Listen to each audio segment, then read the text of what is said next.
Welcome to Chai After Dark, everyone. I'm Shebnam, and I'm here as always with my co-host, Homa. But today we have a very special guest. We're doing a crossover episode with The Reality Is podcast. And Noor, thank you so much for joining us. This is going to be quite a ride.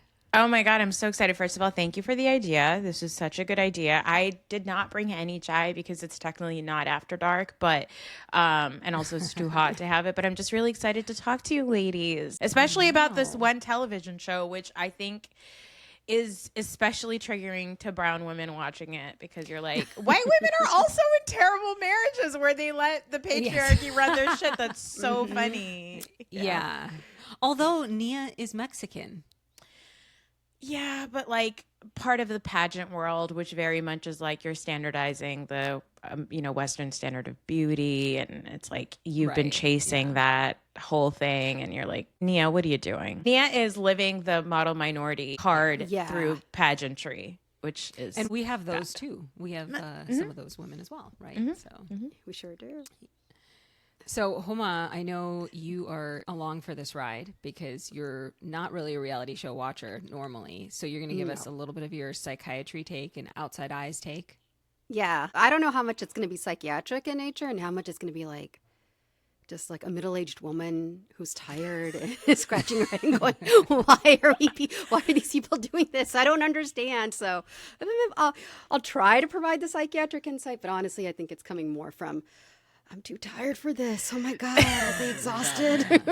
I feel like from a psychiatric lens, it just has to be like, well, so everybody is mentally ill and nobody is doing anything about their mental illness. So that's like the broad brush across the board. You're like, oh, everyone is not okay. Yeah. I've got referrals for all of you. Like Oprah. I can throw over, you know what? I know someone in your area you can go see. Even though I will say to their credit, a lot of them talked very openly and positively about therapy. Yeah. And I'm probably already getting their names wrong. Kristen? Yeah. Kristen, yeah. Yeah. Sorry. Okay, I'm going to let you guys lead. But she was like, she's like, I was like, oh, that's nice. Like, they're all in therapy. I don't know how effective it is, but it's nice. She's been talking about it that way for how many years? Ever. 14? Yeah. For as long as we've known her. But I think that Kristen is a great example. And now all of them are great examples of like not breaking through in therapy, right? Like you see the people that are like, oh, I go to therapy, but like, that their therapist hates them. The therapist is like, oh God, we're talking about this again. Like everybody, and we all know somebody like that, right? Like we know people that are like that are like, oh yeah, I went to therapy for a little while, but like, I just didn't like that my therapist didn't tell me exactly what to do. And you're like, well, that's not the point of therapy. The point of therapy is not so somebody can sit and tell you about yourself. Therapy is so that you can figure out yourself in a safe environment, right? Like that's the point. And you can very much tell the people who are not getting to the breakthroughs. Like I always say, like therapy is you go in and you figure out your triggers, and then you figure out why you have those triggers. And then the next step is, how do I exist in the world knowing that I might get triggered because the world doesn't owe me anything to not trigger me, right? Like that's, I think for a lot of these people, they get to like the first part and then part of the second part, and then they're like, I'm done. And I think that that's very much the case here. Yeah. That's what you would call probably somebody who's not as therapeutically inclined, because you need to make the person feel safe, right? So that when you do give them pushback, that they take it. And that second half of therapy can take a very long time to get to, because you mean like behavioral change, or just them being just like being like, hey, so what do you think you're doing to that? What is it in your behavior or that you might be contributing to this problem? And the fact the minute you break from that, like where you're no longer validating 100% their experience, and you're kind of like, hey, how do you think you're contributing to this? Like, what was your role in this? Some people will just be like, I'm done. Right. And so, And honestly, a lot of people do use this, like, I'm in therapy, so I can't be wrong because therapy, right? Like that was also a little bit, I was like, am I getting shades of that here? Like, you are. Yeah. You are. Okay. All right. Okay. Correct. Yeah. You read that right. Yeah. Okay. Yay, win. So should we get into the reunion looks? Let's do it. They were all bad. They were all bad. Okay. Lacey's yellow in the pictures. Lacey's yellow retching was nice. No, It washed her maybe. out. I feel like the color because the coloring yeah. was not. Yeah, like but the dress itself was designed nicely. Okay, all right, I will shut up. Yeah, no, Yeah. I agree. I would say it's like in a pile of crazy chaos. Lacey's is like probably the best because like Butter Yellow is having a moment. Like I'm going to a Mayu soon, and I did get a Butter Yellow shalwar kameez because I was like, it's a little different and it's in fashion right now. But I do feel like in a year from now, I'm going to be like, why did I buy this Butter Yellow Farsi shalwar kameez? I'm never going to wear it. It is. Yeah. But yeah, I do think that because it's having a moment, I think Lacey did really well. I won't get into it, but I think unfortunately Lacey, she ate. In all the ways. Yeah. And I don't love that for Michelle, but she did. But I still don't like the dress color on her because like with her skin color and the platinum blonde and then the butter yellow, it was just like too much. Yeah, it I was agree. too much. Agreed. Yeah. But the dress itself, I thought, out of all of the dresses, I'm looking for something good here. I'm trying to be positive, guys. Okay, like It's hard. nice It's to hard. Yeah. I mean, do they do that on purpose? Like, Look reality bad? experts? Well, like, I mean, They don't normally, but you know, they all like even Kristen. I'm like, you're 13 whatever years into reality TV, and this is what you go with. Like, I did not like her look at all. It looked very Zara. To be honest, I have a dress similar to that I'm actually wearing to something this weekend, but it's not a reality TV show reunion. Right, exactly. Like that's the thing. Like all of these look like really bad dresses from Newly or something. Like Lacey's is better, but even that it's very David's Bridal. So it's it's like, okay, fine. But like, I know there's better designers out in LA. Why are you guys wearing this? You know? Yeah. that's the thing. That's what I was a little surprised at. I was like, they're all a little basic. And In a, like, you can be good basic too, right? You can be, you know, I thought Lala's was like boring basic, but it was okay. It wasn't offensive, right? Like it wasn't. It I've wasn't. seen that But prom dress on girls all the time, right? Like that's fine. But weren't these looks supposed to stand out? They should. That's what Real Housewives and all the other shows. I mean, like if you look at Summer House Reunion, I know, Homa, you probably haven't seen that, but like Sierra and then even Amanda had the butter yellow. That butter yellow looked way better on her than it did on Lacey. Well, Amanda looked like a melting.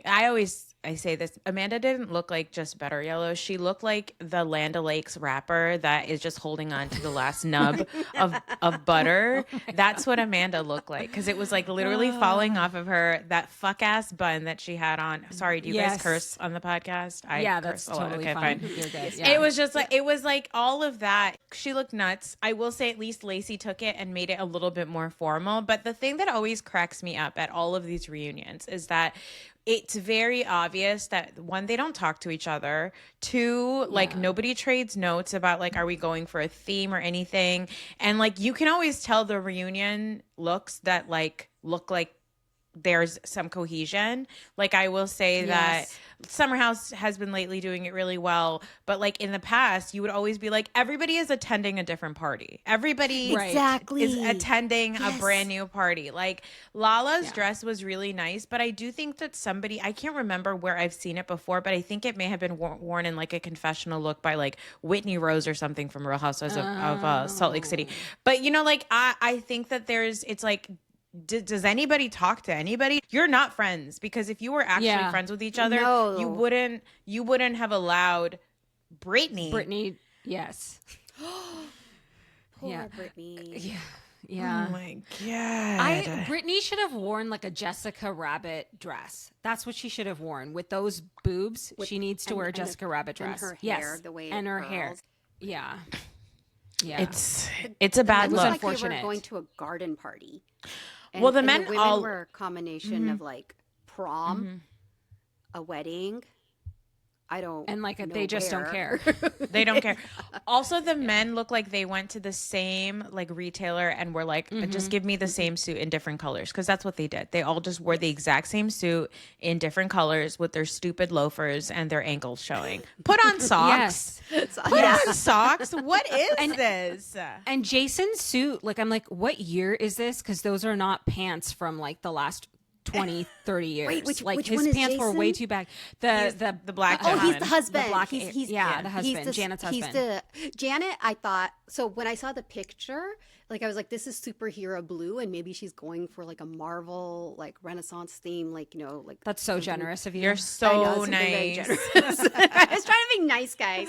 And then, but when I saw the show, like I thought it was a well done dress. Like the back of her dress was it was hot. Okay, I know. I'm mean, gonna say it. in I'm comparison. gonna say Janet looked the best out of everybody. Yeah, she I think did, so right? too. Her dress Yeah. was she the did. best one. Yeah. I'm trying to find what Jason's outfit looked like. I will say, okay, Jason's outfit was a little bit more, it's a little bit more like retro looking, but that is coming Yes. back. Like the men wearing like Okay. wider I'll take it. pants stuff looks back. Look, it's coming back. But like every single one of them wore a white t-shirt. Like either you wore the monochromatic, I'm looking at them, like Zach and Danny look like they talked to each other and they said, yeah, we'll just get a suit and then wear a matching exact same shirt underneath. And then Luke and Jesse Lally and Tom Schwartz literally went to the same store and got the exact same outfit and put on a t-shirt underneath it. And Benji, I don't know if you guys have seen Benji's outfit. Benji looks great. Benji's the only one that's wearing like, he's so cute. He's the only one that's like dressed nicely. The green is impeccable on his skin. Yeah. And by the way, I am not a fashion girl. All my clothes are either rented from Nuuly or from Old Navy or Amazon. Like I'm not here to like be like, oh my God, but you guys are on TV. You need to have a stylist. Like Benji's step it up. Benji's was the only one that looks really, really nice. And I guess if I'm going to rate him from like the men, like the main cast, Zach's is probably the best because it's also fitted to his body and the color looks nice on him. Yeah, guys, Zach's is nice. While we're talking about the men, Jesse Lally with his full face of makeup was just so funny to me. It was so funny. He had rouge on his cheeks. He had mascara on. I know. I was just like, and for a man who cries a lot, that is quite dangerous. Like, and what are you doing? Yes. Waterproof. He probably knows about waterproof mascara. It was probably Lacey that was like, if you're going to wear makeup, make sure it's waterproof because you cry way too much. Yeah. I'm sure she said Very that interesting dynamic, those two. We'll get into it. Do you it. think they like each other or do you think they hate each other and this is for the show? I kind of think the latter. I think that they actually do like each other, but I think that Lacey likes him because he obviously worships the ground that she walks on, as every woman's partner should. But I think that Jesse, tolerates it because Lacey is an established person. Like Lacey she has like books out. She's got a podcast. You guys know Lacey's backstory? No. Tell me Lacey's backstory. Because I was going to give a theory, and should I give you my theory first, and then you can tell me if I'm wrong or not? Yeah. Okay. My theory was that she was previously married to 1 to 2 rich men, and it did not go well, so she got a divorce. And now she wants to find a guy that she can kind of like control, and he'll, like you said, worship the ground she walks on, and she doesn't really need anything from him, and so she's just like good with that. And Jesse will do that for her and not Michelle because she is rich and established. Yeah, I think that's probably somewhat broken into like her psyche and how she functions. But Lacey's backstory is that she was kidnapped at a young age, and she's like a kidnapping childhood trauma survivor. Like she's like a girl that was like lost and kidnapped and then was found. And like I've not dug into like the full story, but she has like an entire like foundation where she talks about like not being shamed from like sexual assault as a child. Like so she's doing really important, really good work with her story. And I think that when she even speaks, and I'm sure Homa, you picked up on it, Lacey speaks about things very intelligently and all that stuff. Like when she's like, guys, the way that you guys deal with all this is like swimming in misogyny. And like, I think that she's so smart about the things that she says, because you can tell Lacey's been in therapy for a really long time and she's like doing the work. Now, that being said, Lacey, why are you with Jesse Lally then? That's confusing. So, yeah, see, I think, I'm going to go back to your question. I think they do like each other. I think they play up the antagonism, or Lacey kind of putting him in his place for the camera. Yes. I think that's what's going on, because I didn't get any like resentment or, but wait, what's Dr. Dre's girl? Michelle. Michelle. Okay, sorry. That's so sad. That's how I recognize her. Michelle and Jesse definitely. Ooh, like that was uncomfortable just to watch the barbs going back and forth. But Lacey, she's very articulate. Very articulate. It's like either she's been in therapy or she's gone to school for a very long time, or she has a lot of public speaking experience. Like, she's articulate, and she, throughout it all, she's very pro woman. Yes. She kept telling Michelle, right? Yeah. And Lala and Melissa. Janet. Melissa is Jasmine's girlfriend. Okay. All right. Wife. So Michelle, like, she kept Wife, saying, like, as a yes. mom, I support you. Right. I mean, and that, and I do think it's sincere, but like the way she talks, she kind of makes everybody else look a little bit less. And they are. Yes. Well, okay. Yes, exactly. Okay. Yeah. Yeah, no, I Noor think said that, guys, not me. no, I think that's a perfect read. Because I think that's also, I think, why Jesse loves Lacey, because Lacey comes into the room and shuts everybody up. Jesse thinks he's smart. He's not.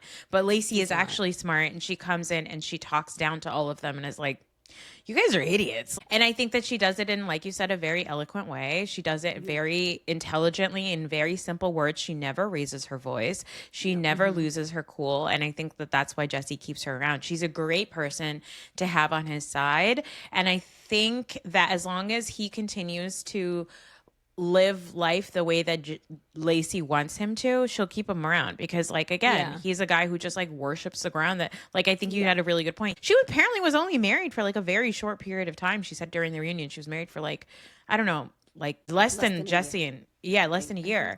And so like, I think that she's, she, like she said, the paperwork is too much. It's too much work for me to like get married again. She probably has way too much money. She's not dealing with that nonsense. So she's like fully in it to protect herself. I think Lacey is a person who knows exactly what she wants, and she knows exactly how to get it. And if Jesse is the dummy that is going to go along with it, he's also benefiting from her. So I think like it's a bizarre setup, but I guess it works for them. Look, everybody, ladies, chime in. Who doesn't want a mimbo? Like, who doesn't want a kind of a good-looking guy who's just like obsessed with them? Like, of course, that's fine. Of course. I don't think he's that good looking, though. I think she could do better in that either. department. I But the agree. dynamic, I think, works well for her. I think the dynamic works. Yeah, exactly. But like Michelle, I feel bad for her, because I think Michelle is, whenever they talk about how young she was when she and Jesse got together, I'm like, oh God, she was really young. She was like, she had this guy at work that was like obsessed with her, and because they worked together, and then he like really pursued her. He love bombed her. And then when she had a kid, she was in full isolation during COVID. He stopped making any fucking money. And then she was like, screw this. I don't want to be with you anymore. And she had every reason to leave this man, because Jesse is terrible. I don't know, Shabnam, if you watched the after I didn't watch the after show this season, but I did watch it last season. And during last season's after show, every single time they talked about the divorce, Jesse was so happy to talk about how long he's going to stretch it out for, just to make Michelle's legal bills increase. He'd be like, yeah, I'm representing myself, so I don't have any legal bills. So I just like push things off. So That's so vindictive. oh no, Jesse's a terrible person. Yeah. What I noticed about him is it gives him some kind of joy to be mean to her. Like, even in their tender moments, like when they were signing the divorce papers and they were together, he had to make the comment about Aaron's honey company to her. And she took it well, but he just cannot. It's like he gets some power over being mean to her. Yes. And he's not like that with Lacey. Because he's insecure, and he was with her when she was so young, and you can tell, like, you can see the hurt, you can see the wound in her eyes when she talks. Like, she's still very insecure. Lacey's not. that is a self-confident woman who's not going to put up with anyone's bullshit, and he responds to that. But insecure people, if they find someone who's feeling less than them, they're going to target them even more because it makes them feel better, right? And so he gets put in his place by Lacey, and then he takes it out on her. And she's still like, I mean, just to look in her eyes, man, it was sad. It was sad. Like, I don't know what kind of person she is, but it was just the power dynamics were interesting. And that, guys, is a doctor's opinion. Okay. And so let's just that is, don't come at us. And I agree with you, by the way. I think that that's so good. I'm so happy that you're here to like give us that.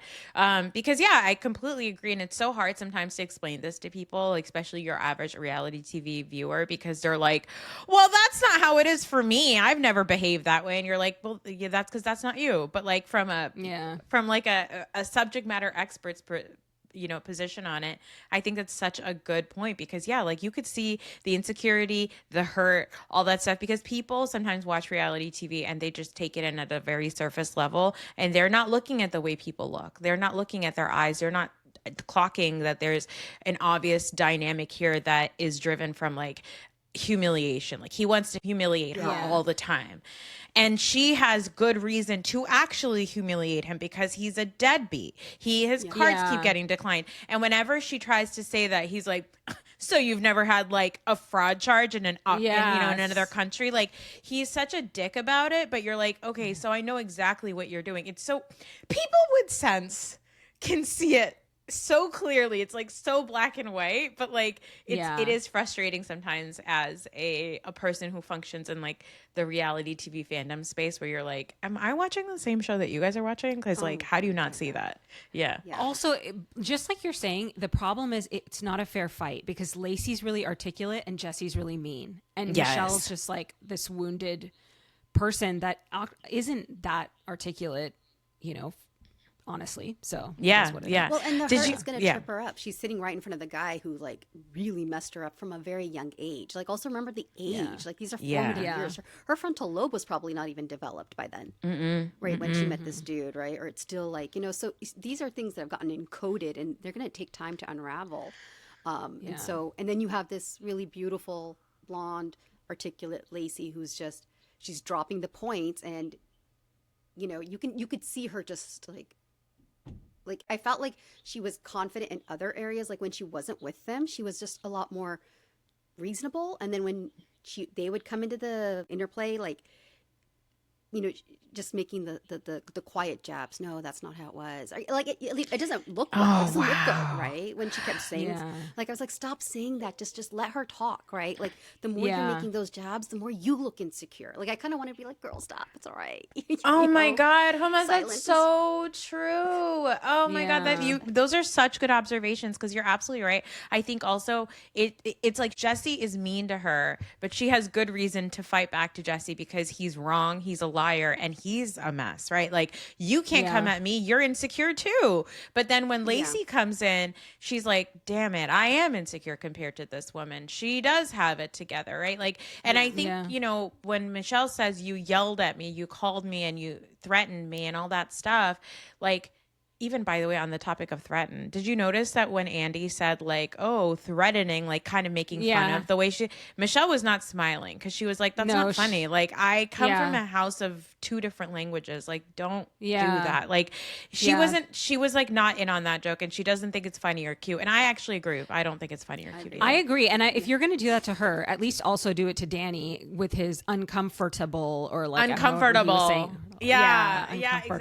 Exactly. So like, but to go back to that, I think that when Michelle says like, Lacey yelled at me, I don't think that Lacey is yelling, because I don't think that Lacey yells. I think Lacey was just assertive and like to the point, and Michelle views that as yelling because she is insecure around this woman for good reason.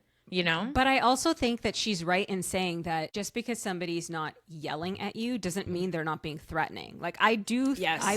I don't doubt that Lacey threatened to sue her or is like using cease and desist. I think Lacey has resources, and she's smart, and she's going to do things in a way to shut someone down that she wants to shut down. Yep. And that's threatening to Michelle. And I feel like Michelle doesn't know how to handle it. Because she's a baby. Because she's a little Yeah. baby. Like she got it, yeah. The frontal lobe thing is like such a big thing for me. It's so cute. Like I have nieces now that are like my cousin's daughters, right? And they're like in they're in their 20s or like late teens, and it's so nice. It's so refreshing, by the way, to be like Pakistani and watching other Pakistani moms raise their kids without like the doom and gloom of like, you can't talk to boys and you can't do whatever and you can't wear this and you can't wear that. And I have multiple of my nieces have said, oh, I want to do this. Like I want to get a nose job, or I want, like this is the kind of guy I want to be with or whatever. But they always say, but I'm not making any of those decisions until after my frontal lobe is fully formed. And I'm like, Oh, that's so cute. Yay. I love that. Yay. I'm like, that is, you're guys are good girls. Like, you know that you're going to make mistakes early on in life. It's okay. Like, you're 20, you're 21. Wear what you want and kiss a bunch of stupid boys. You're going to be fine. Like, none of this matters. It's okay. You know, None of this matters. And it's so nice because they're like, yeah, these are not smart decisions I'm making. My frontal lobe is important. Like, don't make me get married right now. I love it. It's so smart. But yeah, because Michelle, like, yeah, she got swept up by this guy who like flew her to Paris. And like, that's why she always cries. She's like, I really thought like he was my world. Like he did so much for me. And like, it was a picture perfect relationship. And then everything stopped when you actually marry a guy. And I think like to bring it to Desi women, how many of us know women that got married in their early 20s who are now in their 30s into their 40s being like, I hate my husband because they got swept up, right? You got swept up with this idea of like, this is a man that's going to fix everything. And I think Michelle has talked about her own parents. Like I think her parents were divorced and her dad wasn't around. It was a very difficult childhood. So if you have, not to like slim it down to daddy issues, but like if you have a father who's not around as much, or like for Desi women, we don't always necessarily have a man in our lives who is, you know, emotionally available. And then you have this guy, Jesse, who like cries and like flies her to Paris and like wants to have a wedding in Capri and like all these very sensitive boy things. And then you marry him and time passes and you get to an age where you're like, no, actually you're a disaster.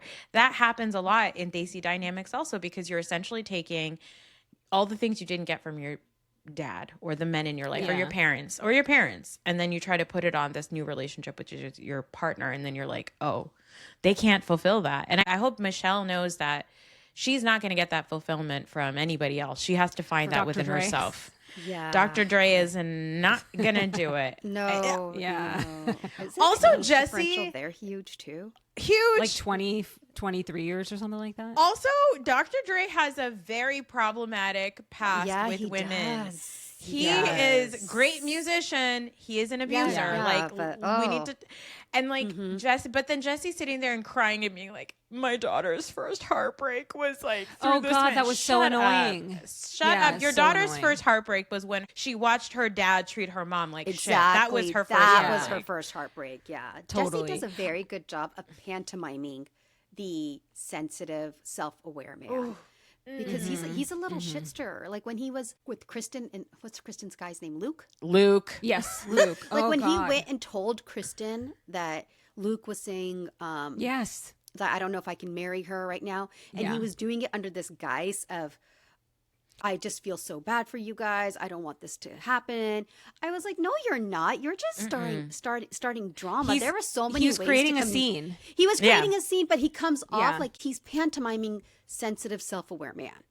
Which you're not. You're the way that he shields Luke and Danny, I feel like he knows they're more toxic than him, and he loves to shield them to make himself feel important and to like curry favor with them. It's just, I don't know. It really bothers me. And I don't know why he wants to be like, maybe I'll cut this out for lack of a better word, the skinniest kid at fat camp with these two. Don't cut that out. Keep it, because that's so correct. Like he's like, these macho guys, they don't get it, but I'm sensitive. I cry. I'm a girl dad. Richer than him? Is there? Are they like more in with like? He's broke as fuck, so I think everyone's richer than him. Popularity dynamics in this group of like people in their 30s and 40s. What are the popularity dynamics? Like, why are there popularity dynamics? Like, you guys are like middle-aged or like creeping towards middle age. Why is like, you know, like there was, and I know I'm pivoting a little bit, but Zach and Janet and like the whole 5 minutes of like, you were supposed to follow me on Instagram? Like, guys, I'm Girl. sorry. My neurons died. My No. neurons Mine too. died. Mine too. You're in it. We're all in it together. We all went, Yes. huh? Is Yeah, this a thing? who Are we cares? really talking about this? Who cares? Yeah. Like Yeah. in the vast scheme of things, I'm on Janet's side, but why she keeps begging Zach for a follow and to say that she's his friend, it's just so weird. I don't get it. I think that for the most part, Janet is poking fun. I actually think so. I know people in real life who know these people in real life. And so Oh, wow. and when Janet's first season happened, I talked to one of my friends who is a good friend of Janet's, and I said, "Girl, are you sure you still want to be friends with this girl?" And she said, "No, I don't know what Janet is doing on TV." And we're all wondering why Janet is doing the things that she's doing. Now, granted, season 1, she was very pregnant, so it could have been driven by that. But I do think Postpartum rage. yeah, or pregnancy rage, like who knows? Pregnancy rage. Yeah, Yeah, exactly. yeah. But I think that Janet, everybody I know who knows Janet in real life is like, Janet is the sweetest, funniest, most like goofy girl. Like, she's very much into making fun of herself. She's very silly about stuff. Like, nothing is really that serious. I think season 1, she was pregnant and she did take things like too seriously. She escalated a lot of stuff. But if you think about it, Kristen, you've done that too. Yeah. And like, I think that that's why Janet had a rough start to the show, but I do think that everybody is coming around to it. Now, the thing with Zach, like, I think it's mostly fun and games, but also Janet is very much aware of how the fandom works. And it's like, Oh, yeah. if Zach was to, and Zach is too. So if Zach was to suddenly start following Janet, he knows that somebody like Kristen views that as like a great stab in the back. Like, Oh, of Kristen is the course. kind of person who like really takes those things so seriously that she would be somebody who's like, "I can't believe you did that to me, Zach." Like, she would be But like, she wants so to pretend like offended. she's not. And that's Exactly. what's so upsetting to me. She's just completely lying and trying to pretend like she does What- not what care is up about with those the things lies, at all. guys? What is up with the lies? Is this a thing in reality? Because I was like, because Yes. Danny lies, Kristen lies, and they're lying, and I'm like, and then they go back from a non-reality person, watcher, viewer, right? Then they show the video of them clearly saying what they said, and I'm like, do these people not know that at some point this is going to be on? They know this. It's going to be on TV. You're going to get caught. Do they just like temporarily disassociate? Yeah. And okay, because I was just like, I think like so. my flabbers were gasted. I was just kind of like, but you're lying, and we have like, Correct. there's video proof, and you know there's video proof. So why are you lying? Like, I don't think he's lying. I think maybe he doesn't remember. But 'Cause he was so Kristen drunk. is definitely lying. Like, Kristen just, I think she's afraid of Nia for some reason. And the only reason I can think of is that she feels like for the life of her, she needs Nia's marriage to work out, because if Nia's marriage doesn't work out, her relationship has no chance in hell. That's Clock the only it. like, thing I can Clock it. Why? That's correct. Why? Yeah. Because Kristen's explain. a I don't loser. get this. Because Kristen sucks. Okay, Kristen Doty, since the beginning of Yes. time, since we've known her, is a hot mess. Okay, Yes. she is a disastrous human being. I will say she's a hot mess, but I do believe, like, especially seeing her anxiety play out and stuff, I think that there is like a neurodivergence there that like likely could have benefited from some early intervention. But I think that there is, as long as we've known Kristen, she is a sheep. She will follow anybody into the pit of darkness. Like, she will do that. Even like in our earliest, memories of Kristen was that she was with Tom Sandoval, and it was a horrible relationship, but she was so obsessed with being a girlfriend to a guy that everybody liked at work that she let him treat her like shit. Right. And then afterwards, her whole thing was like, even though she screwed Stassi over, her whole thing was like, I need to be Stassi's best friend. And then I don't know, Homa, if you're aware of why Kristen left the show or why she was fired off of Vanderpump Rules. She and Stassi and Jax, well, no, Jax was still on it, I think. I can't remember. No, Jax was also kicked off. But she and Stassi, on Stassi's podcast, laughed about calling the military police on a black cast member because they saw a video a coworker basically. Yeah. They saw a video of a woman, I don't know, like robbing a gas station or something, and they watched the video and then they said, oh, that's Faith, and then they called the military police on a black woman, got her kicked off the show, like calling the cops on a black girl, right? And then like And it wasn't even her. It wasn't her. No, of course it wasn't her. Yeah. Yeah, it wasn't her. So Kristen is terrible. And Kristen's the one that called. And Kristen and Stassi talked about it on Stassi's podcast, released it into the open, and we're like, ha, ha, ha, like laughing about it because he thought it was so funny. And then fast forward 2020, Black Lives Matter movement happens, and all of the viewers were like, why are you still keeping Kristen on the show, Bravo, if you care so much about Black lives? This is literally what we're talking about, is the dangers of white people falsely accusing Black people of crimes, and then they end up dead. Like, that is the whole point. And so Kristen was kicked off the show. Then The Valley starts, and a lot of people chose not to watch The Valley because of Kristen. But Kristen's whole thing, Kristen was only able to gain any type of like relevancy from the fandom because Kristen and Ariana became really, really good friends when Scandival happened. So Kristen got to be like, I told you so. Tom Sandoval's always been really, really bad. So she got to come in and swoop in as Ariana's best friend. And that's another thing Kristen does. Kristen loves to be somebody's best friend. I love her. She's my best friend. She's my sister. She loves to say it. It used to be Stassi. Then it was Ariana. Then it was Brittany. And now it's Nia. And with Nia, her whole thing of like why she's so obsessed with Nia is because, again, Kristen does this thing where she goes 120% into every single friendship she has. And and she will defend them to the death, even if it's something that she knows she shouldn't be supporting. Because she just doesn't want to be wrong ever. Kristen she has like black and white thinking in that way. And she's like, no, this person's perfect. You know? Exactly. So even her, one thing I noticed that she started calling Danny Daniel. And I was like, that's not your husband. Why are you? Nia's the only one who calls him Daniel. So for her to be which is annoying in and of itself. Which is so annoying. But then her being like, I've never seen that side of Daniel before. And I was like, Daniel, like that's for his wife. That's so weird that you call it like, and another thing that some listeners have pointed out is Kristen's obsession with some of her girlfriends borders on like love. Like she falls in love with them almost. And the way she allows some of her like romantic partners to get away with stuff, she'll also let her friendships get away with stuff. So I think that that's like some of Kristen's stuff. But I agree with you. Her obsession with making sure that Danny and Nia work out is rooted in her making sure that she and Luke work out, because Luke is the opposite of every guy she's probably dated in LA, right? Like Luke is not a reality TV guy. Luke lives in a bunker in Colorado. He's like Mr. Outdoors and alpha and all that stuff. So like she gets to say like, oh, well, I tried everything with LA, but now this is the man that I chose to have a baby with because he's like a manly man. And which has like hints of misogyny and patriarchy. And just some disgustingness. Luke is the manly man? Who is that? The man who looks like Van Gogh? That one? Yeah. The sickly Victorian child with the pink suit? Yeah. Oh, he's supposed to be purported as like, on that.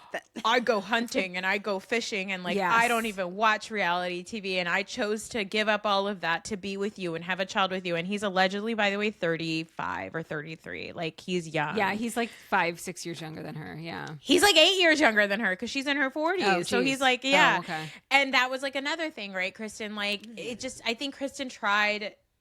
She found this guy who is opposite of everything she's probably ever dated, thought that like trying something new is going to work out. But again, similarly to Michelle, it's like you're not going to find that love and security in a man. You need to find that within yourself. And if you keep going to therapy with the idea that, oh, if I fix myself, then this man will love me, then you'll never be okay.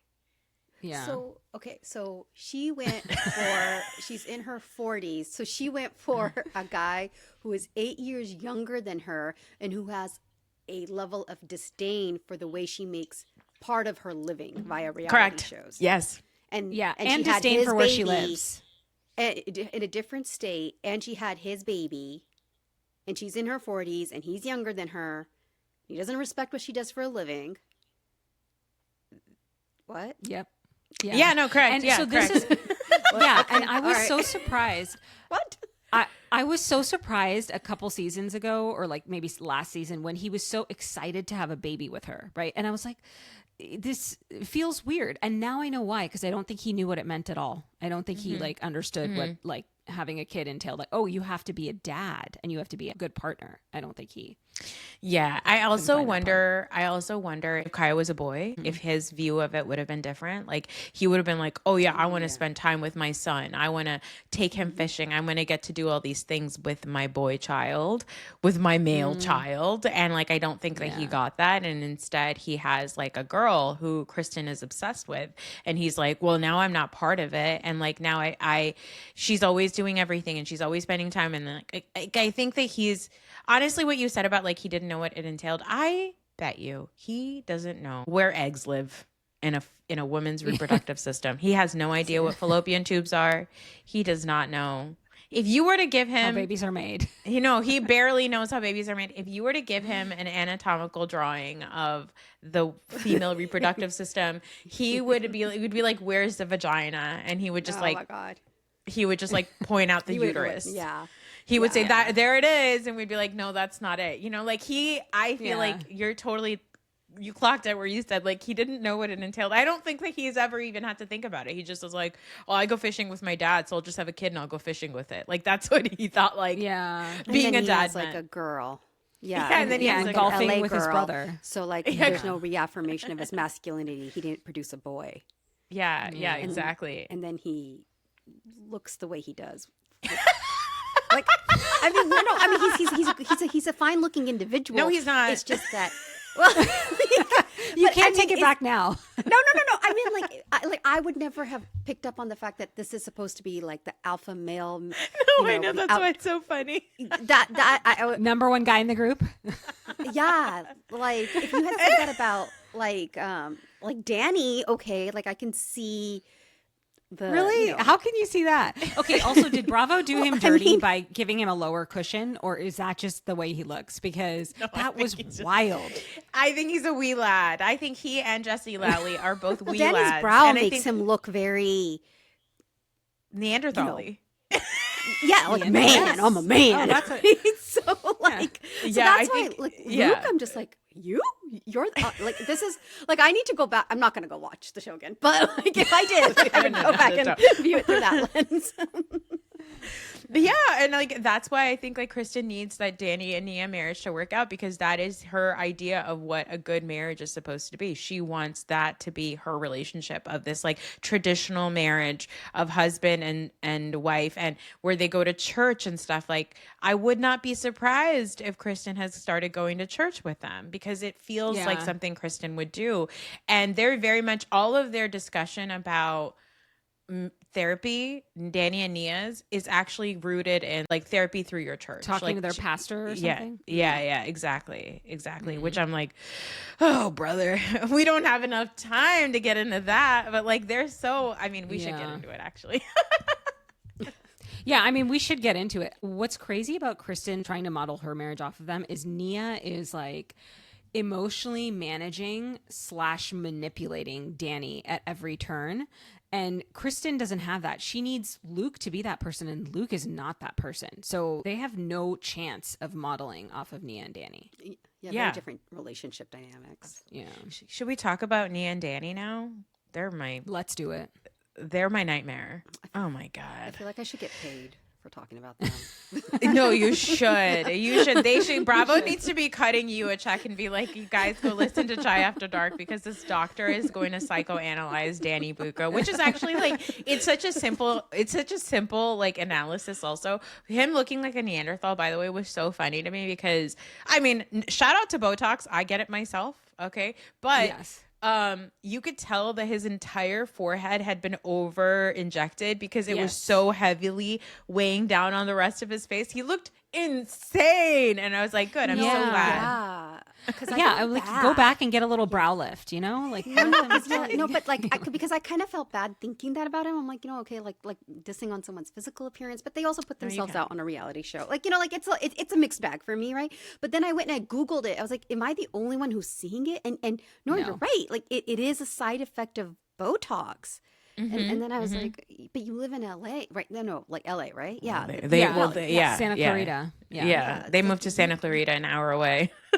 You have like access to like some of the best. I don't know. It's kind of sad. My favorite not terrible moment of his is when they're leaving their lunch on his birthday and he says, "Bye bye, mahahuitas, muchas gracias por mi birthdeo." And then the Mexican guy goes, "Cumpleaños, would you like another drink?" It's just like, oh my God, what is happening? Do better. Your wife is Mexican. And it was funny because, yes, his wife is Mexican, but did you notice that Nia barely spoke Spanish and Michelle did? Michelle was like, "You're saying the wrong words." Michelle was like, I didn't know Nia was Mexican until like 45 minutes ago when you guys brought it up. I had no idea because I didn't look it up. So yeah, she didn't speak Spanish at all then because I didn't pick it up. Yeah, that she was Mexican. And why is Danny so obsessed with his birthday? I think he's that should not be allowed for straight men over 30. That should not be allowed. Why? I get it. It's your birthday. It's your special day, but it's not everyone else's special. I don't know. Like I was just like, this man is really hard. It's also Nia's anniversary too, and he didn't. No. It was not Nia's anniversary. It was his anniversary. He said that very clearly. It's my birthday. It's my anniversary. I think that Danny. I think that Danny does not want to be on the show. He is only on the show because Nia wants to be on the show. I think that Danny moving them to Santa Clarita was his way of getting them off of the show, and that's why Nia is struggling through driving a baby while they're screaming an hour and a half to film scenes in a sticky like cafe with Kristen. I think she's doing it because she's like, "No, Daniel, we need to do this because like we need to show everybody that like, you know, if we get off the show, then everybody wins and then everybody gets to say that we're like actually not a perfect couple." And Danny is like, "Okay, I'll let you do it, but I'm going to keep drinking and being a horrible human being." Like they're so toxic in every single way. Like they're so toxic and everything they talk about is rooted in like, well, we went to go see our pastor and we really lead with faith. Like I don't listen to their podcast, but apparently they did an episode and the Vanderpump Pod account, I think is called, they recap or like they listen to these podcasts and they'll like put up like a little recap of what was discussed. And Danny and Nia had one where they were just talking about like how every time they've had issues, they just like, you know, it's faith led, it's like faith based, and you're like, ugh, that's like your faith is leading you down a road where you're going to excuse your husband's terrible behavior because you think that it's now your responsibility. Have you guys read the book Yesteryear or heard about it? No. So Yesteryear is a book that just came out this year. I forgot the name of the writer, but the big attention on it was that it was purchased, like the rights to the movie or the show or whatever were purchased by Anne Hathaway, and Anne Hathaway is going to be like either making the movie or show or whatever. But the entire book is based on, the premise of the book is that you have a trad wife influencer who has this huge influencer account as a trad wife, and then she wakes up one morning and she is living in a world in like the 1800s where she has to do all the things that traditionally trad wives do, like churn butter and you know, make their own bread. And so that's what the book is based on. Like that's what the premise of the book is. But I think that it's also, I think, why Nara Smith, who was like, you know, really in the news recently because she was on Call Her Daddy, that's why I think she flipped her tone, because she was like, oh, everybody knows that we're full of shit because of this book. Like I think that they think that they're fooling us, but I think that with Danny and Nia, it's a very similar thing. And in the book, one of the things that you find out early on is that this trad wife influencer knows that her husband is a fucking imbecile. She knows that he's an idiot. And the reason why she needs to keep doing this is because he doesn't make enough money for them. He just keeps failing at everything he does. So she has to figure out a way to take charge without making him feel emasculated. And I think that's what's going on with Danny and Nia, is that she is trying to figure out how to take charge without him feeling emasculated. So that's why she'll be like, Daniel, I'm just checking in on you, Daniel. You know, Daniel, the cameras are there. Like, don't speak to me this way, Daniel. And like, we need to talk to, and that's why she's going to these patriarchal institutions to get therapy and fix her marriage, is because she's like, well, if I go there, then it still proves that I'm prioritizing him and his feelings. And I'm using the church as a way to get what I want while still letting this terrible man think that he's in control.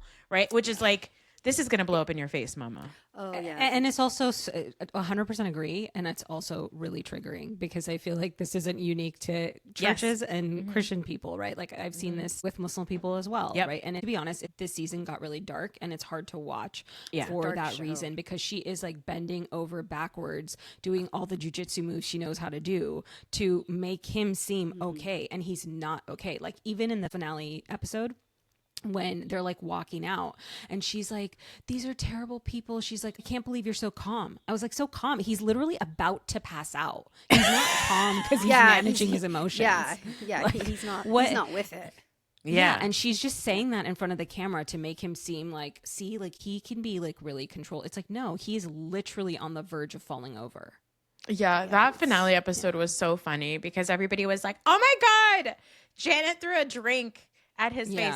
You know what? I think we should be letting more women throw drinks on misogynist faces. And I would love to see, I want it always to be soundtracked by an editor going boink when the cup like pops on their head. I think it was so funny. And it was hilarious. I'm like, don't be so sensitive and like, oh my God, she splashed a solo cup on this drunk man who makes her feel uncomfortable, who's downplayed her experience. All of the men on this show have downplayed Janet's experience and Janet's triggers, where Janet is literally like, I don't want to be around this man. He makes me feel uncomfortable for X, Y, and Z reason. And yes, I maybe use the wrong words to talk about him, but that is why he triggers me, period. And none of these, all of these men, and all of these men that were like, oh, we never heard of that before. Like, I can't believe Tom Schwartz was a voice of reason there to be like, actually, we should be listening to her and believing what she has to say, right? Like, all of someone that. Who's not watched the show, Tom was like the good guy. Like, he's not a good guy. I don't know. But he's just so dumb that if it takes Tom to be the voice of reason, we know what world we're in. Because like I don't have any context for any of these people. So, and then Tom's not like the 2-3 episodes that I watched, Tom's not a major presence.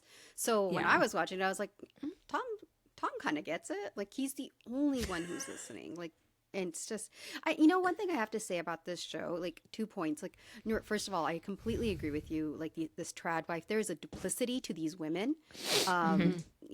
Jennifer Welch on iHip, other podcast, I really love her. She says these women who carry water for the patriarchy, which in our culture, their culture, cross culture, right? It's going to come back and bite them in the butt at some point. It is, right? And like you can see it in Nia's loss of she's not able to manage Danny that much. She's standing in front of Lala like what are you what, are you his bodyguard, right? What is going on here, right? And lineman in a prairie dress, right? And then I also felt like there was such a weaponization, like kudos for showing that people go to therapy because so many people won't go, but there was such a weaponization of like we're in therapy because the show then it does diminish Danny's toxicity. And I'm going to treat these people like characters and not real people. Like maybe he's not. I don't know what's going on. Like I as a psychiatrist, I'm always like, do I really want to comment? Like I don't want to lose a nuance. But from the show's perspective, because then when I was trying to figure out like what did Danny do to Janet, and then it was like the whole closet thing. But then later on, I don't know if it was Jasmine or somebody was saying that Danny, when he gets drunk, he grabs women's asses. He did that before. He touched Jasmine and Melissa and Melissa. One of their asses. Yes, he groped them. So for someone who's like just coming into this, right? That was such a throwaway comment. Right. Why wasn't that like harped on over and over again? Like they were just kind of like, oh, when Danny gets drunk, he misbehaves. And it's like, no, he doesn't misbehave. He is assaulting people. These are unwanted sexual That's touches. a legally correct word. That is a legally correct word. And for some reason, they feel like it's fine. Like they've made a deal, even Jason and Janet, to stop using that word. That is the legal correct word. It is if it's like, and I think that's where people think like sexual assault is only rape. No, it's not. Sexual assault has a whole umbrella of things that it can be. And because I remember it was like towards the end, I think of like, I don't know, maybe the reunion episode or somewhere where I was like, wait. So it wasn't just like he like closed the closet door or something. He actually touched women.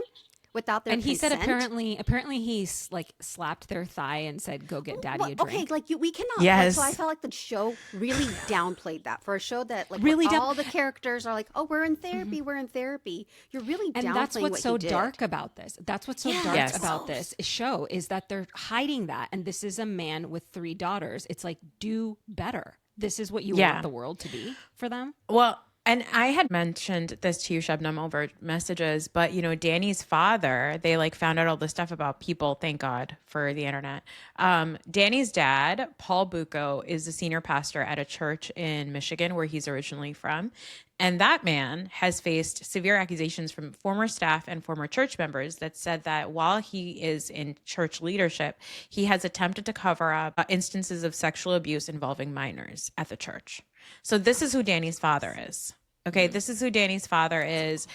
And there's grooming happening. There's sexual abuse happening with like teenagers at this church. And while his dad is in leadership, I don't know if he was involved in it or whatever, but he was involved in discrediting somebody's testimony about this and like trying to get like, this person held accountable for what they did to this person. And like, again, I want to be very clear that this is not just and I'm so glad you guys said, this is not just a Christian problem.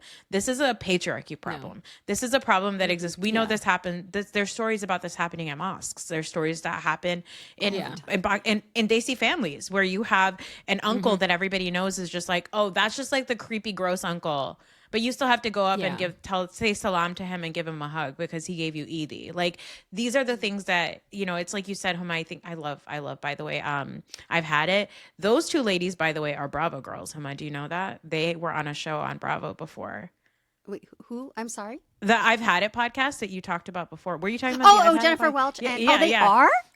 They were on a show on I love them. Sweet Home Oklahoma. So yeah. So but like, that this idea of like carrying the water for the patriarchy, like, that is the stuff that we are as women trying to grow out of. And I think that the way that we've been existing as women, right, is that there is this desire to make sure that we don't emasculate the man when we tell him that he shouldn't do something, right? It's a lot of like, I have to be sensitive to his feelings and all that stuff. And it's like, why are you doing this when our entire existence we've been told over and over again that women are the sensitive ones. Women are the ones that like they're too emotional and they're too irrational, right? Like you have somebody like Danny, and we're seeing what Nia's doing. And we're also seeing Kristen do it with Luke. It's the same thing. It's like, and in that regard, you look at somebody like Lacey who's constantly putting Jesse down and you're like, that's kind of goals. Like refreshing. Yeah, exactly.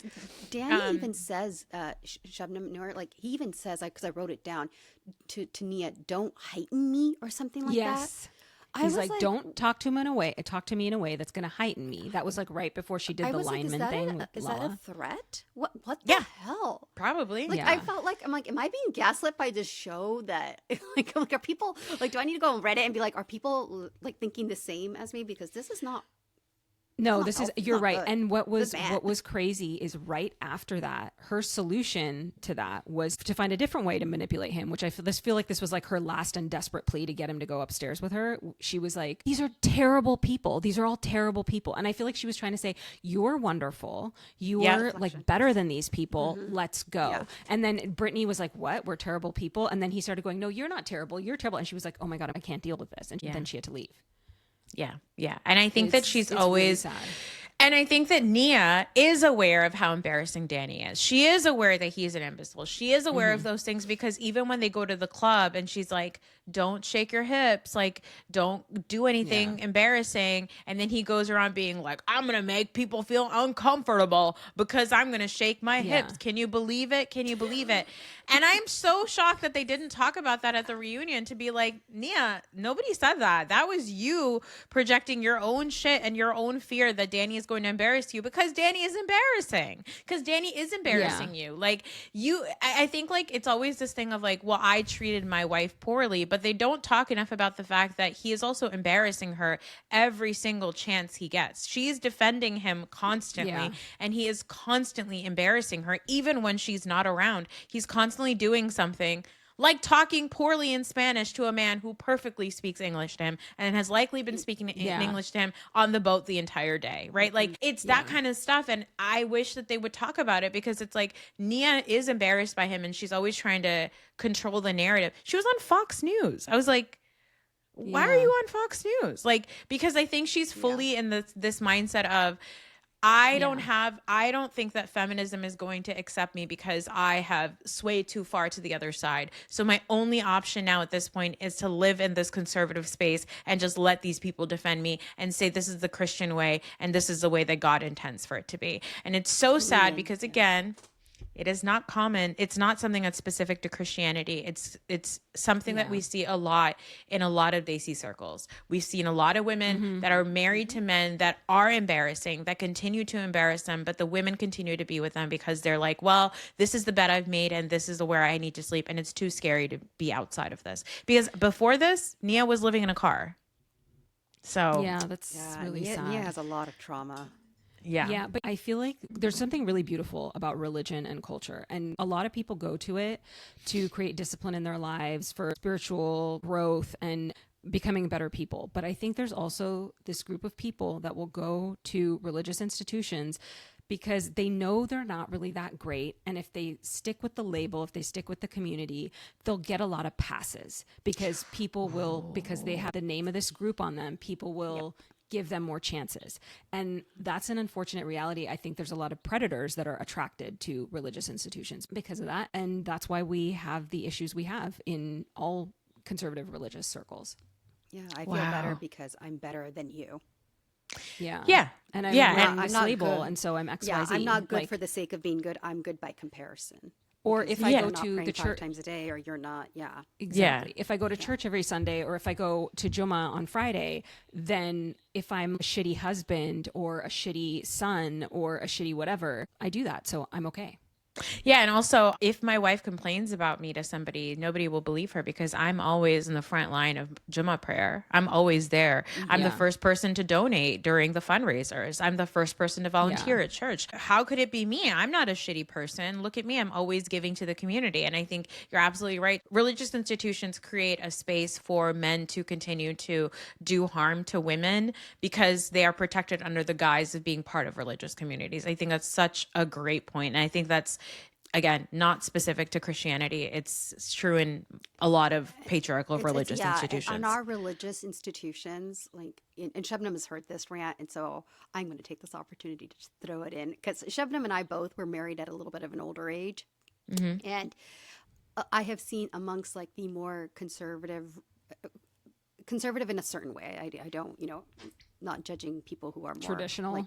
Then that's fine, right?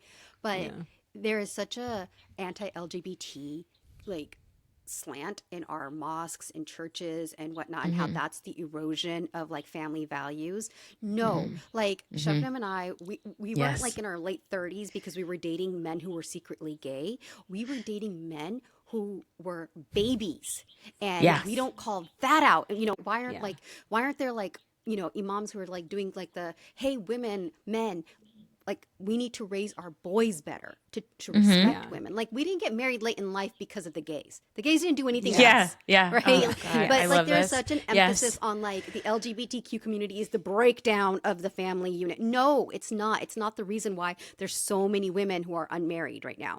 That is not, and so like I feel like shows like this, when they kind of almost downplay Danny's juvenile misogynist behavior. Oh my God. I love that I found you guys, because this is like I'm like, anytime somebody says something or like uses a slur or like tries to say something about gay people, like my husband's like, I can hear your head whipping across the room being like, what did you just say? What do you want to expand on that? Do you want to expand? Like, I am the person that is immediately like, if you make a joke that talks about gay people or any marginalized community and you use them as the butt of your joke, I'm the person that's going to be like, explain that to me. Tell me why that's funny. Tell me, why do you think that's funny? Is that funny? Like I was going to say, it's never the people who are really good husbands and really good, Never, fathers that say ever. that kind Or of men stuff. who are actually really secure with who they are. Yeah. It's always like the insecure men who are so threatened by the LGBTQ community. And it's just like this like our religious institutions are not working on actually, I hate saying it like this, but improving the caliber of men, Yeah, Right. they're not. right? Like it's just, they're not. No. And that's a cross-cultural, cross-religious thing. Yeah. I saw a meme recently that said this generation is the first one where women can get married to a man for his character, and that's why there's a lot of single women. Yeah. Yeah, correct. point. Like my husband and my brother, I have two older brothers. One is very religious, more conservative, and the other one is more like me. And so my husband and my brothers are part of this like WhatsApp group chat, and it's a bunch of these guys in like Central and North Jersey or whatever, and they're like married guys, and they play basketball together and they play football together. But a lot of times the WhatsApp will talk about what's happening in the community. When that whole thing happened a couple of years ago, it was June 2023, where like those imams wrote that letter being like, we need to figure out how to navigate these differences in religious communities, and like LGBTQ people are not supposed to be part of Islam. And whenever that whole thing happened, and it was so surprising because you had like imams that I looked up to in America, like not looked up to because like I'm not looking up to any man, but there were people on that list that I was like, I thought you were normal. Like I thought you were like progressive, Yeah. you know? Yeah. And they were essentially saying that there was no space for queer people to exist inside of mosques and stuff. When that whole thing happened, my brother Raheel, who is very progressive, and my husband were both like, this is the dumbest thing in the world. There are bigger problems in the Muslim community for you guys to be writing Yes. a letter about gay people.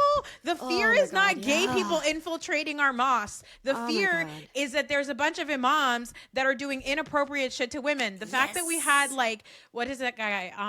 I forgot the name of the imam that was in Dallas a couple of years ago that got caught. Noman Ali Khan. Yeah, he's like, Yes. the fact that you have somebody like Noman Ali Khan who was deplatformed for like 3 seconds and then given a platform 3 again seconds, yeah. after he like was caught doing all kinds of shady shit with women. He was using a woman that was his employee to blackmail her because he was secretly married to her. Like that, all of that stuff. He was like, that is a bigger problem than queer people showing up at your masjid. You're so scared of gay Yes, people showing up at your exactly. masjids that you are not focusing on the fact that you have terrible men in your leadership. And that is such a great point that you brought up about like how a lot of this stuff is like navigated, right? We're using all this sensitivity about like, how do we deal with men and their issues, and like, how can wives make it more comfortable for these men when instead of, and that is the focus, and like, oh, we need to make sure that men stay masculine and we can't have these women making Yes. decisions because the gay people and the women are causing men to be emasculated. No, men are being told to be better, and you guys just don't like hearing that. Like that is, You if don't wanna Danny's hear. father is a man who has on record for years and years and years in church leadership covered up abuse, he is probably of the school of thought of, you just don't talk about these things. These are things that you don't have to talk about. Why would you talk about negative things? Oh, these people are so terrible. I don't want to be around all this negativity and toxicity. You're toxic, Nia. You're negative. Like the you're most a toxic problem. people. You're- Yeah. And Yeah, it's yeah. that like, and Homa, like you brought up, like, you're like, am I being gaslit? I don't think that, okay, there's a lot of people that feel that this type of stuff should not be platformed. And I do think that to some degree that is true. But I do also think that it's really important to put a spotlight on stuff that we know is really, really bad. Because yes, there are people out there that are going to look at Danny and Nia and Right. say, those are just two good Christian people and you guys are just hating them because they're Christian. But a majority of us are watching this going, this isn't good. This is not what we want for our future. This is not what we want for the women in our lives, right? And I think that Right. and I go back and forth because I'm like, we are still platforming them. We are still giving them thousands of followers. But the reality is that if we didn't platform them, they would have figured out a way to get famous on Instagram, and then we would have no way of putting a spotlight on them. Then they would be fully curating their Oh, yeah. fakeness, which is what trad wives do, Oh, Nia, Maybe. that's Like, what that's what ballerina Nia's whole forums, Instagram right? is. On TikTok. Yeah, Yeah. exactly. So at least like this is like something where discussion, and you can show that like how the show itself is not doing a good job of highlighting these themes. And if if in any way maybe even contributing to these themes, right? So I mean, Yeah, of course. If there is going to be this show, then there needs to be commentary on it and calling them out on it. I mean, I do wish that the reunion show, and again, I'm not a part of this world, like I mean, in the sense I don't watch it regularly, but like Andy, I wish he would have maybe called it out a little bit more. He seemed very detached from the whole thing. I thought he was bored. What's his last name? Andy Cohen. Andy Cohen. I feel like he's trying to decide whether or not to cancel the show. You know. I wish Andy had gone in a little harder. I wish he had called the men out a little bit harder, called Nia out a little bit harder. Like he was just kind of like, I was like, are you gonna fall asleep? Are you there? That's Andy. There are like there's top tier shows that Andy, like you can tell, has watched. Like Andy has so much fun on the Real Housewives of Atlanta reunion because he's watched the shows and he's like a fan of these women and he's like giggling and like laughing along with it, right?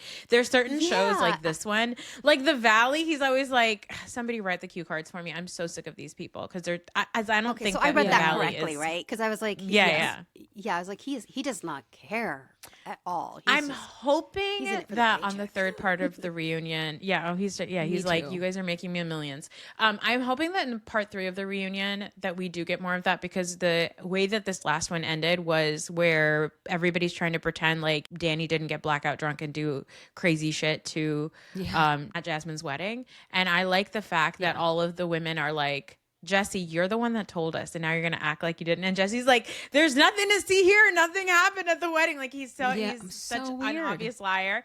But it is funny to see that. It is nice to see that call out happening. I want to talk really briefly about the way they were talking about the fandom and how Danny and Kristen only had empathy for Janet after 2 seasons.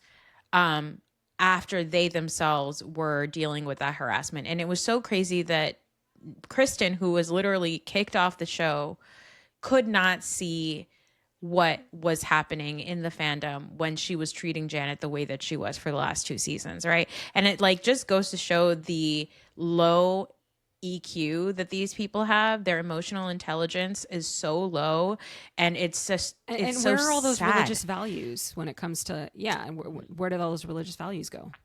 They don't exist, right? It's hee ha ha when it's your enemy, but like it's only really hard and sensitive to me when it's happening to me personally. And that's like, that is also why as a people in America, we are where we are, because people only care when it happens to them and not to the people around them. Yeah. And so, you know, the fact that Janet was crying and she was like, I don't want Danny to go through that. I think it was also painful for her because she was like, now I have to be sensitive to this guy who is actually a terrible person when they have showed no sensitivity to me. None.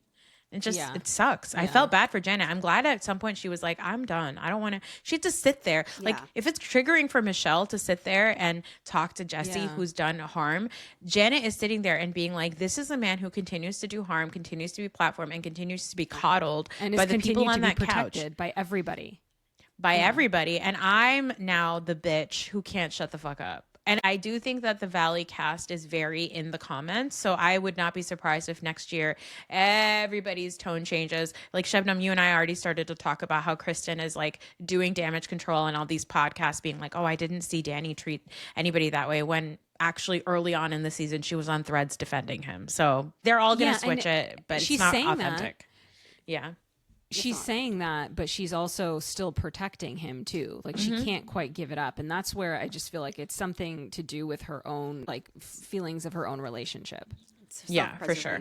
Because like, do these people really genuinely, I mean, I'm sure some of them do care about each other, but like the Danny, Kristen, like that friendship. I don't think they're really friends either. Like I'm going off of what Brittany said early on. I doubt Kristen ever hangs out with them. I think she just likes the alliance. Because I think Luke really likes Danny. Mm-hmm. Yeah, because they're both alphas. Yes. Why does everybody have to be friends? Is that just for the sake of the show? Like when Lala and Nia met up at the cafe, I was like, you guys are grown women. Like, don't you have your friends already? Like, if you guys don't like each other, that's okay. You don't have to like hang out. Like, but I guess they do have to hang out because that's how they get paid. Well, they're coworkers, right? They're coworkers. They don't want to have drama. Yeah. Yeah. coworkers. I wish they would actually just say it like that. Like, you know what, we are coworkers, because it comes off at the angle like, I want to be your friend. It's like, no, you don't. Like, stop. No, you don't. Demeaning that word, like friendship. Yeah. Like, Yeah. you guys don't Yeah. want to be friends. Like, And for wanna what get it's worth, like paid. I love Jasmine, because Jasmine was like, yeah, Lala, you're only talking to me because you're on the show. You never hung out with me. Yeah. And I liked that Lala was like, no, you're right. We were really close. And then I met Randall. He isolated me. And then I was deep in drinking and I was really not well. And I needed to slowly come back to who I was hanging out with. I think also for Lala to come on another reality TV show. First of all, I was so annoyed when she joined, but I'm glad she did, because she did a really good job this season. But I think for Lala to join a show that is very reminiscent of the stuff that she gave up when she left Vanderpump, like, I think that is hard for her, because being part of reality TV likely also added to her drinking and her substance abuse. And so like for her to have to go back in a situation where cameras are going to be on her, it is really hard.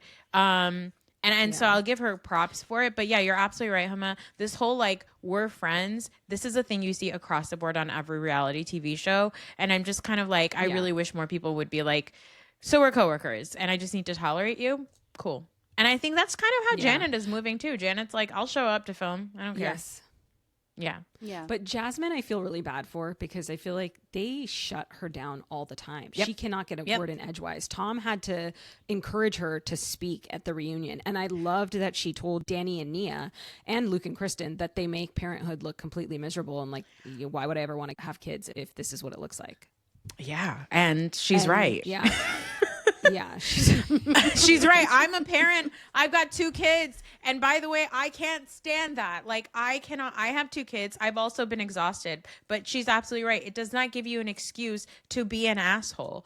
You can't say I'm a dick. I drank too much. I did this, that, and the other, because I've got 4 kids. I've got 2 kids. Also, you chose to have those children. You chose to have those kids. I also hate it when people are like, oh my God, my kids are driving me crazy, which like, fine, everybody's kids drive them crazy. Or like they like lash out on their kids.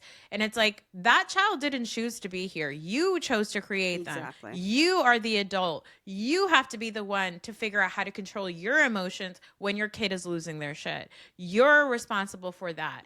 They are doing life for the first time at 3, 4, 5, 6 years old. You are the adult in the situation. You have to figure out how to get your shit together. So this whole thing that Danny and Nia, or even Luke and Kristen have of like, oh, we just lose our shit all the time. We don't know how to control ourselves because we're first time parents. It's like, you chose to do that. Did you not think of it? Well, Luke didn't. That's what I'm saying. I have a hard stop at 2.